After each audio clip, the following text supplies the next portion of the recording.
Hi, welcome to Pursuit of Sound. Today we're going to be talking about drum layering, though I think the term layering is a little deceptive considering the techniques that I'm going to be talking about today. Piecing, splicing, I think is probably a little bit more appropriate. So to show you specifically what I'm talking about, I'll first start with this kick that I have. Okay. Obviously, this kick sounds kind of basic, but you'll notice that there's two different drum sounds here. But it sounds like one. Layering is a bit trickier when it comes to like kicks, to put two kicks on top of each other, because there's a lot of low end there. Phasing becomes an issue and everything like that. So usually with kicks, I'll take maybe just the attack, which is what I did with this drum sound, and then the thump and the tail from this drum sound. The reason why I did that is because if you listen to this drum as a whole, I thought that within this mix the attack was a little too bright and just a little bit too ill-defined, I guess. Whereas with this drum sound, if I scroll out and let you listen to the entire drum kick, it's kind of loose. Just didn't really have the kind of thump that I'm looking for. So I cut everything else out.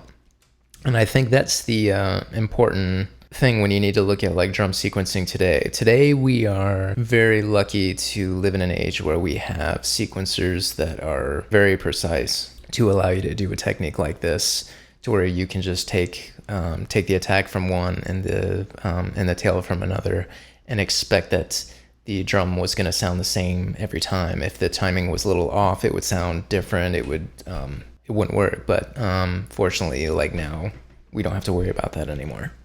So now let me show you what the kick sounds like in the entire mix.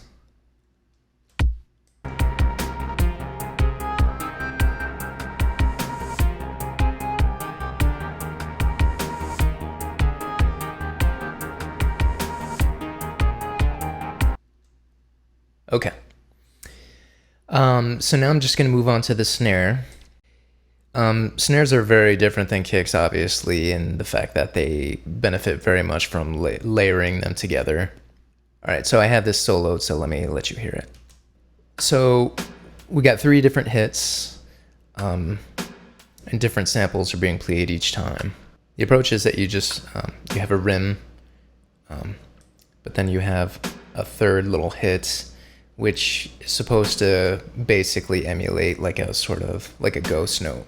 Just a little tiny accent that plays after the main snare.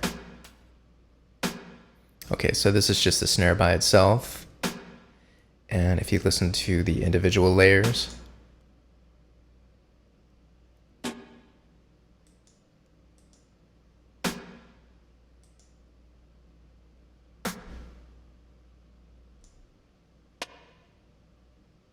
so you've got a handful of snares that make up the main sort of body of the sound, the tone of the sound.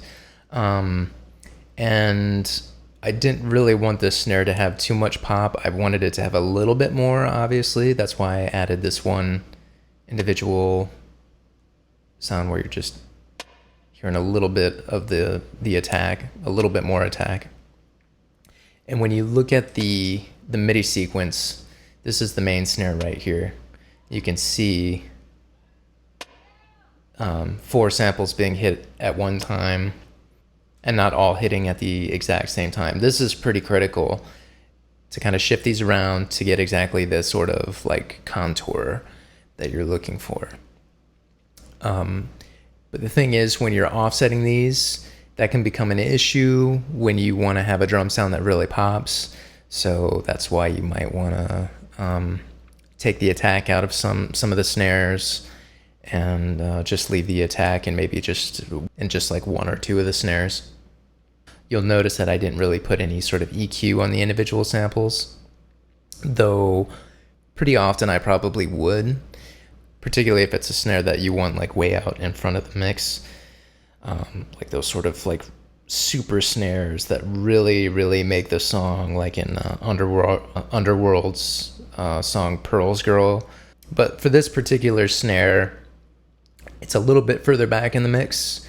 The tone wasn't quite as critical as the accenting. You know, sometimes you just kind of have to decide what your priorities are, because, you know, once you start EQing the individual layers and everything like that, it's going to take up a lot more time. And I felt like within the mix, this snare worked just fine. So I will let you hear it in the mix.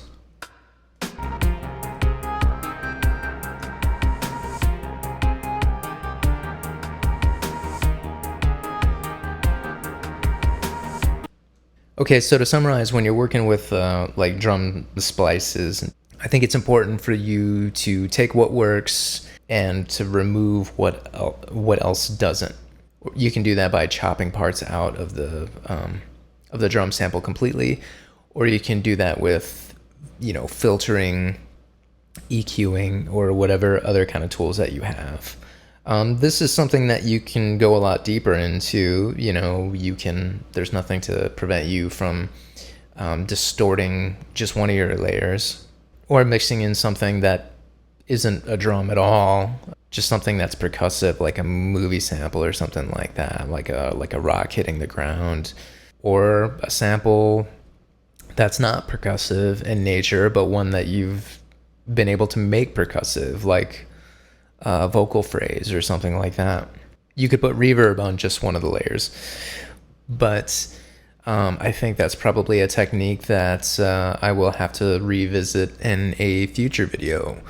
So if that sounds like something that's interesting to you, then I would recommend you to subscribe to this channel, because I'll get there at some point. And if you like this video, if you found it useful, please click like, and I'll see you guys later. Have a good week.